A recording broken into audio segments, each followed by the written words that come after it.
But first, we begin here. The White House warns that escalation is coming at every turn from Russia as Moscow sends a dangerous new warning to Western countries helping Ukraine.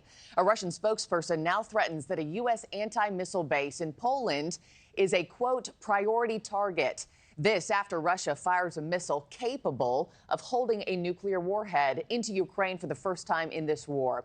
Homeland Security Secretary Alejandro Mayorkas and FBI Director Christopher Wray skipped a Senate Global Threats hearing yesterday, saying they would prefer a classified briefing instead.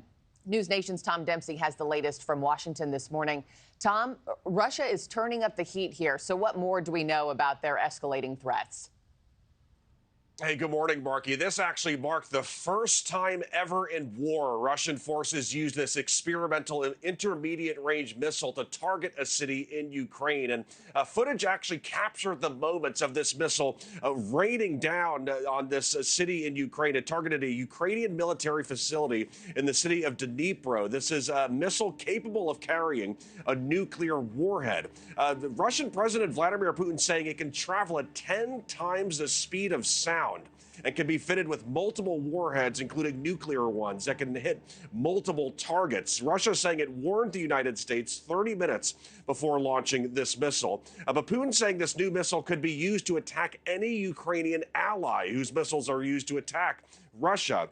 And of course, this comes after Ukraine used American, French, and British missiles to strike military targets inside Russia for the first time ever starting this week. New reports say in one of those strikes with those Western missiles, Ukraine wounded a senior North Korean general who was serving in Russia. And this morning, a new U.S. missile base in Poland is facing threats from Russia, with a Russian spokesperson saying it's a priority target for potential neutralization in case of all-out war. Now, no nuclear weapons are stationed at this U.S. base, according to Polish military leaders.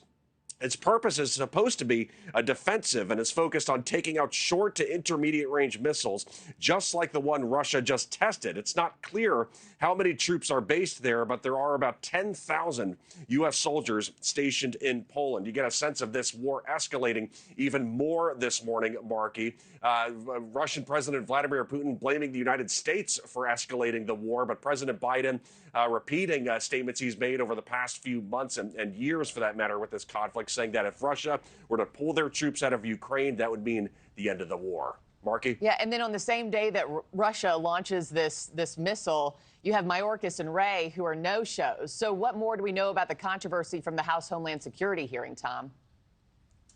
Yeah, it can be rare for Republicans and Democrats to agree and show the same emotion, but we saw outrage from both sides of the aisle when the Homeland Security Secretary Alejandro Mayorkas and FBI Director Christopher Wray didn't show up for this annual hearing detailing threats to national security here in the United States. Again, this is an annual hearing that's held at the Capitol with some of the top leaders in defense. The committee says it's the first time in at least 15 years, the agency heads have refused to appear publicly for the annual hearing. This annual hearing in the Senate focuses, like I said, on foreign and domestic threats.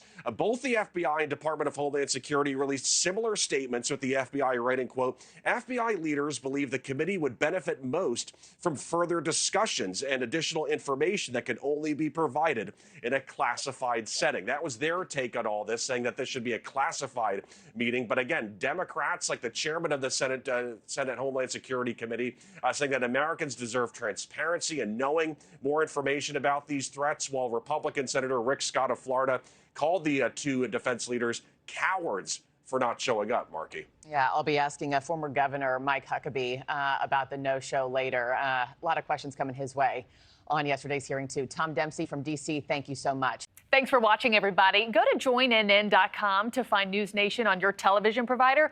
Also, don't forget to click that red subscribe button below to get more of NewsNation's fact-driven, unbiased coverage.